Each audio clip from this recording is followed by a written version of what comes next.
বিশ্বকাপ বাছাই পর্বে আবারও হারের মুখ দেখেছে ব্রাজিল।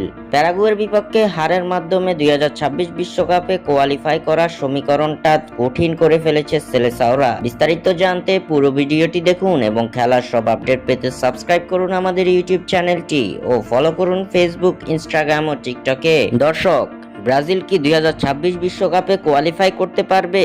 আপনাদের মতামত কি তা আমাদের অবশ্যই কমেন্ট করে জানাবেন।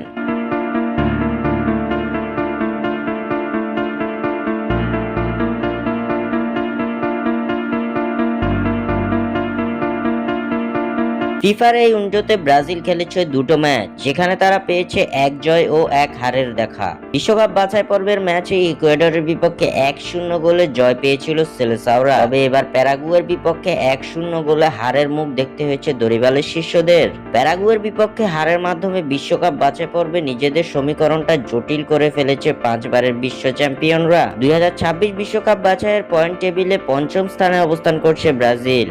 এখন পর্যন্ত ব্রাজিলের খেলা 8 ম্যাচে তারা জয়ের দেখা পেয়েছে কেবল 3 ম্যাচে। বাকি 4 ম্যাচে হার এবং 1 ম্যাচে ড্র করেছে সেলেসাওরা, যার মাধ্যমে তাদের পয়েন্ট দাঁড়িয়েছে 10। 2026 বিশ্বকাপে কোয়ালিফাই করার জন্য ব্রাজিলের হাতে আছে আর মাত্র 10টা ম্যাচ।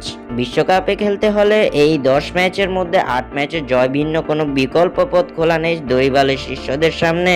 এই 10 ম্যাচের মধ্যে 8 ম্যাচে যদি ব্রাজিল জয় পায় তাহলে তাদের পয়েন্ট দাঁড়াবে 34 পয়েন্ট নিয়ে বিশ্বকাপে কোয়ালিফাই করতে পারবে ব্রাজিল। কনমেবল অঞ্চল থেকে 2026 বিশ্বকাপে সরাসরি খেলতে পারবে পয়েন্ট টেবিলের শীর্ষ 6 দল। অতএব ব্রাজিল যদি 2026 বিশ্বকাপে সরাসরি খেলতে চায় তাহলে এই 6 দলের মধ্যে থাকতে হবে তাদের।